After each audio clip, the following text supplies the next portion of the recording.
Moinsen, ich begrüße euch zu einem neuen Sachvideo. Heute geht es ums Thema Maut in der Schweiz. In der Schweiz gibt es wie üblich zwei Gruppen für Fahrzeuge bis 3,5 Tonnen und für Fahrzeuge über 3,5 Tonnen. Und Mautpflicht besteht auf Autobahnen in der Schweiz. Landstraßen und Bundesstraßen sind mautfrei. Für Fahrzeuge bis 3,5 Tonnen gibt es eine elektronische Jahresvignette und diese Vignette läuft immer am 31. Januar des Folgejahres ab. Das heißt, wenn man sie im Jahr 2026 kauft, dann gilt sie bis 31. Januar 2027. Und das ist ganz egal, wann du die kaufst, ob du sie jetzt im April kaufst oder erst im November. Die endet immer im Januar des Folgejahres. Ja, aber je später man die kauft, umso mehr verliert man halt an Zeit, wo man sie nutzen kann. Ich weiß nicht, warum die Schweiz das so gemacht hat. In der Tschechei zum Beispiel, da gilt es immer von dem Monat ab, wo man sie gekauft hat, ein Jahr lang. Ne? Aber in der Schweiz ist es halt mal so, da kann man jetzt auch nichts machen. Und der Preis sind so Pi mal Daumen 45 € zurzeit. Ja, es wird ja in Schweizer Franken abgerechnet und der ist ein bisschen mehr wert wie der Euro. Dann bestimmte Tunnelkosten extra, die müsst ihr dann zusätzlich noch bar bezahlen oder mit Kreditkarte. Und jetzt kommen wir zu den Fahrzeugen über 3,5 Tonnen. Da gilt ein sogenannter Tonnenkilometerpreis. Das heißt, die Maut wird dann multipliziert mit dem Gesamtgewicht des Fahrzeugs und der gefahrenen Strecke. Für mein Pickup hier würde das bedeuten 15 Cent pro Kilometer, weil der ist bei über 4 Tonnen. Und wenn du jetzt ein Fahrzeug hast mit 20 Tonnen, dann ist es da natürlich entsprechend mehr, wobei der Anhänger da immer mitgezählt wird. Also wenn du jetzt einen Sattelzug mit Auflieger hast und der hat 40 Tonnen Gesamtgewicht, beides zusammen, dann musst du mit 40 Tonnen dann diesen Rappenpreis also pro Kilometer berechnen. Das zeige ich euch noch genau. Bei den PKWs muss ich noch dazu sagen, mit der Vignette, wenn ihr da einen Anhänger habt, da braucht der Anhänger eine separate Vignette. Da müsst ihr also dann für den Anhänger auch nochmal die 45 € bezahlen. Und wo man sich da registrieren kann, wie man da dazu kommt, das zeige ich euch jetzt gleich. Noch ein Wort zu der Streckenmaut für Fahrzeuge über 3,5 Tonnen. Ihr könnt die mit einem EETS-fähigen Mautgerät, Transponder, bezahlen. Der DKV-Transponder, da braucht ihr den 4G-Transponder, der 2G funktioniert in der Schweiz nicht. Es muss also der modernere sein mit 4G.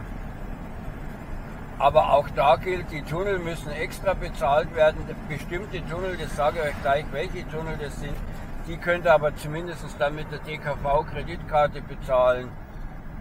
Und jetzt schauen wir uns das mal an. Ja, und hier haben wir jetzt nochmal diese Sätze hier. LSVA nennt sich das, Mautsätze 2026. Das ist nochmal unterteilt hier in die Euro-Klassen. Kategorie 1, 2 und 3, die Euro-Klassen. Und da sieht man, wie viel Rappen pro Tonnenkilometer das kostet, und das müsst ihr dann noch, hier ist auch ein Rechenbeispiel dabei, hast du also Euro 6 zum Beispiel, dann musst du das 18 Tonnen mal die Kilometer mal die Rappen pro Tonnenkilometer rechnen, und da weißt du, was die Fahrt kostet. Ja, und du kannst diese Ding bezahlen natürlich mit, also ich empfehle hier den hier, den DKV Transponder, und da muss man aufpassen, es gibt zwei, das ist hier der alte, das ist der 2G, aber für die Schweiz braucht ihr den neuen mit 4G, der mit 2G, der funktioniert in der Schweiz nicht, weil in der Schweiz ist das erst ganz neu, erst seit Januar 2026 ist das mit diesem EETS-System möglich in der Schweiz. Und für diejenigen, die eine Vignette haben, die also PKWs bis 3,5 Tonnen, die können das über der ADAC kaufen. Oder man kann natürlich auch hier über die offizielle Schweizer Seite hier das kaufen. Da kannst du dich hier registrieren für die Vignette oder für die LSA. Und hier nochmal der Hinweis, ab 1.1.26 gibt es nur noch diese LSVA, und da ist das Emotach komplett ungültig dann. Und ich empfehle, also ich persönlich habe gute Erfahrungen gemacht mit diesem DKV-Ding, weil wie man sieht, der gilt in ganz Europa oder fast ganz Europa. Ne? Da muss man sich nicht bei jedem Land extra registrieren, und vor allem, wenn man ja mit dem Lastwagen durch mehrere Länder fährt, ist das praktisch. Und ich tue euch natürlich die Links unten in die Beschreibung reinhauen, das ist klar. Und da wünsche ich euch eine gute Fahrt. Und ich hatte euch noch versprochen, ich benenne noch die Tunnel. Das ist der Tunnel Mund La Serra.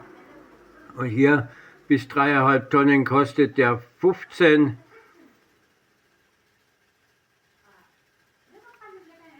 Und für Motorräder 11, einfach, und Retour 17 bis 20. Warum das jetzt?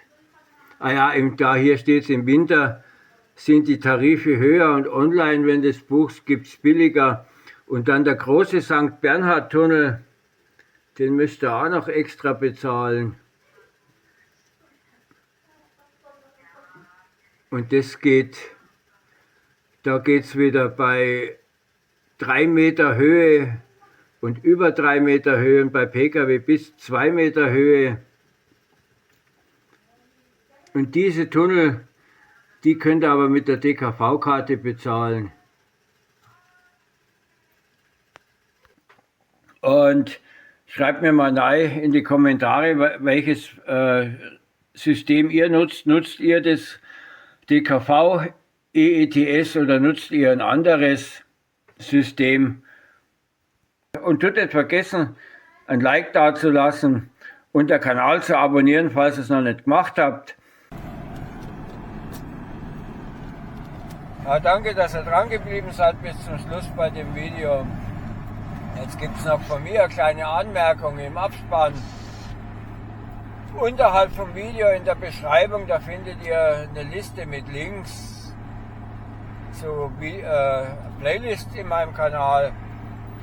Verschiedene Playlists auf Roadview, also wo ich mit dem Auto unterwegs bin, oder Trucking-Videos oder Sightseeing-Videos oder Roadtrips nach Marokko oder sonst wo ich halt gerade so unterwegs war. Guckt euch die Liste mit diesen Links mal an. Dann sollte das hier gerade eben ein Video gewesen sein, wo wir mit dem Auto irgendwo langfahren. Gibt es natürlich auch noch eine Beschreibung dazu, mit welchem Fahrzeug ich gerade unterwegs war. Das ist dann unterhalb nach der Liste mit den Playlists. Ja, und im YouTube-Abspann gibt es natürlich einen Link zu der Playlist, die zu dem jeweiligen Video passt, das gerade eben gelaufen ist. Und es gibt noch ein Video, das YouTube vorschlägt. Und natürlich gibt es diesen Abo-Button noch dazu. Falls ihr noch nicht abonniert habt, könnt ihr das dann da machen. Und tut nicht vergessen, ein Like für das Video dazulassen, ist auch wichtig. Ja, und dann wünsche ich euch noch einen schönen Tag und tschüss.